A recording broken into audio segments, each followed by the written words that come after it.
వల్లాహి ఇన్నకి లఖైరుల్ అర్దిల్లాహ్ వ అహబ్బు అర్దిల్లాహి ఇలల్లాహి వలౌలా అన్ని ఉఖ్రిజ్తు మిన్కి మా ఖరజ్తు. మొహమ్మద్ సల్లల్లాహు అలైహి వసల్లం గారు మక్కా వదిలేసి మదీనా వచ్చేటప్పుడు ఈ మాటలు అన్నారు. అల్లాహ్ సాక్షిగా చెబుతున్నాను, మక్కా యొక్క భూభాగము నాకు అన్నిటికంటే ఎక్కువ ప్రేమ, ఎక్కువ ఇష్టము అని అన్నారు.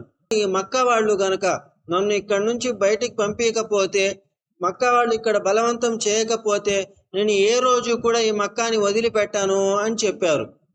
అయితే మనిషి ఏ ప్రాంతంలో అయితే పుడతాడో సహజంగా ఆ ప్రాంతం మీద అభిమానము, ఆ ఇంటి మీద మక్కువ ఉంటాయి. ఇందులో ఇస్లాంకి వ్యతిరేకమైనటువంటి ఆలోచన ఏమీ లేదు.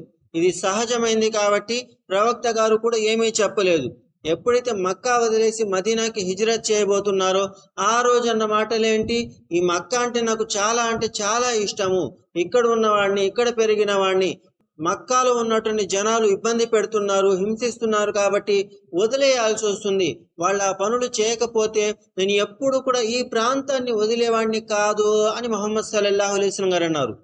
కాబట్టి ఈ రకంగా ఈ విధానంలో ఒక ముస్లింగా మనం ఎక్కడైతే పుడతామో, ఎక్కడైతే పెరుగుతామో, ఎక్కడైతే ఉంటామో ఆ ప్రాంతం మీద అభిమానం ఉండాలి, ఆ ప్రాంతం మీద ఇష్టం ఉండాలి. ఇవి సహజమైనవి కాబట్టి. లేదు నేను ఈ ప్రాంతాన్ని ఇష్టపడటం లేదు అంటే నిజానికి అతను అక్కడ పుట్టకపోయి ఉండాలి, లేదా అతను ఇంకొక చోటు నుంచి ఇక్కడికి వచ్చిన వాడినే ఉండాలి.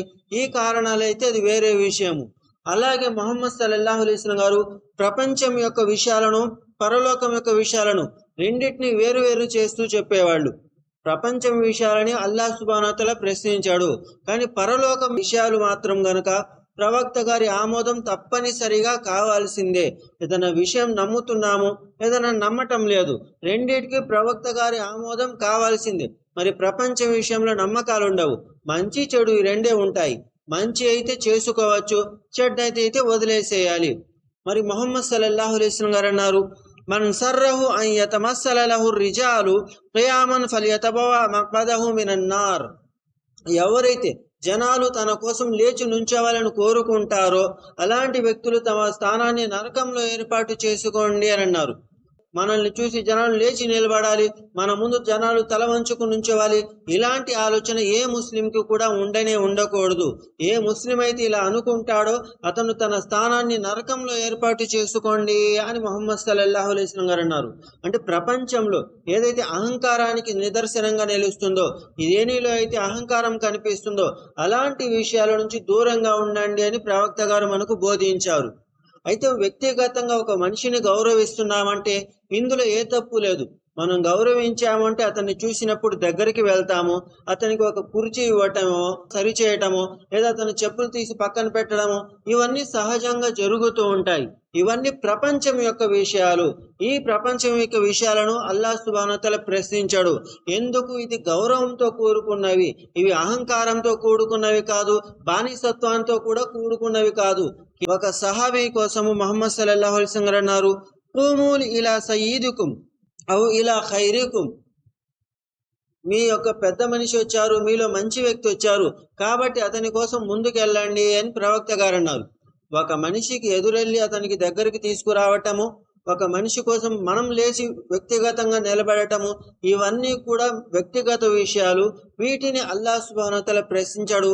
పైగా ప్రవక్త గారు వీటిని ప్రోత్సహించారు కాబట్టి మనిషిని చూసి గౌరవించాలి, మనిషిని చూసి ప్రేమ అభిమానం చూపించాలి. ఇవన్నీ ప్రపంచం యొక్క విషయాలు. ఇదే గనుక పరలోకం విషయం అయితే ఏ మనిషి కోసం కూడా మనం నిలబడాల్సిన అవసరం లేదు. మొహమ్మద్ సల్లల్లాహు అలైహి వసల్లం గారు అన్నారు, నిలబడ్డ వ్యక్తి కూర్చున్న వ్యక్తికి సలాం చెప్పండి అని అన్నారు. అలాగే నడిచే వ్యక్తి నుంచున్న వ్యక్తికి సలాం చెప్పండి అని అన్నారు. సవారీ చేసే వ్యక్తి నడిచే వ్యక్తికి సలాం చెప్పండి అని అన్నారు. చిన్న పిల్లలు పెద్ద వ్యక్తులకి సలాం చెప్పాలి అని అన్నారు. ఈ విధంగా ప్రవక్త గారు ప్రతిదీ కూడా మనకు తెలియచేశారు. ఎవరు ఎలా ఉండాలనేది తెలియచేశారు. ఎక్కడైతే జనాలంతా కూర్చొని ఉంటారో, ఎవరైనా పెద్ద మనిషి వచ్చారు, జనాలు అతనికి సలాం చేయాలా, అతను జనాలకి సలాం చేయాలంటే నుంచున్న వ్యక్తి ఆయన కాబట్టి ఆయన స్థానం పెద్దది కావచ్చు, అయినప్పటికీ కూడా అతనే ముందు సలాం చేయాలి. ఎందుకు? జనాలందరూ కూర్చొని ఉన్నారు, ఆయన నుంచొని ఉన్నారు కాబట్టి ఆయన కూర్చొని ఉన్న వ్యక్తులకి సలాం చేస్తారు. ఈ విధంగా ఇస్లాం మనకు తెలియచేసింది.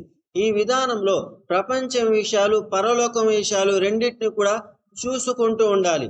మరి ఆగస్టు 15 వచ్చినప్పుడు, జనవరి 26 వచ్చినప్పుడు జెండాకు సెల్యూట్ కొడతాము, జనగణమన పాడతాము, సారే జహా సే అచ్చా పాడతాము. అలా సమయంలో నుంచొని ఉంటాము.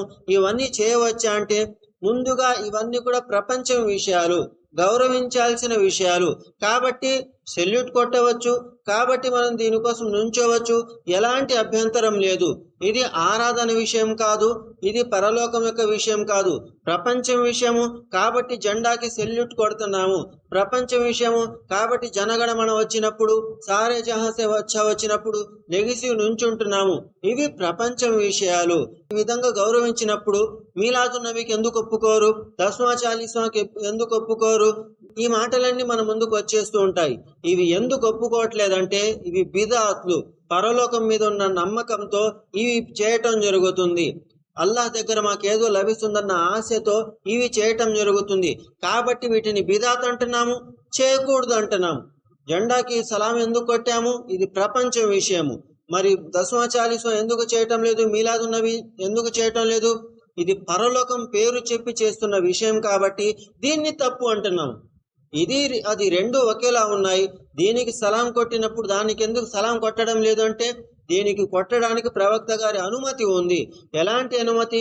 పెద్ద మనుషుల్ని గౌరవించటము, ప్రపంచం విషయంలో ఉన్న ప్రాంతాన్ని ప్రేమించటము, ఇవన్నీ కూడా ప్రపంచంలో సహజ లక్షణాలు. కానీ పరలోకం విషయంలో ఆధారమే కావాలి. మీ అభిమానము, మీ ప్రేమ ఇవేవి కూడా ధర్మంలో పనికిరావు. ధర్మంలో కేవలం ప్రవక్త గారి ఆమోదం మాత్రమే పనికి వస్తుంది. సహాబలు ప్రవక్తని ఎంతో గౌరవించారు, ఎంతో ప్రేమించారు. మరి ఆయన మీద ఉన్న ప్రేమతో మీలాదు నబీ చేశారా? ఆయన మీద తన పుట్టినరోజు చేశారా?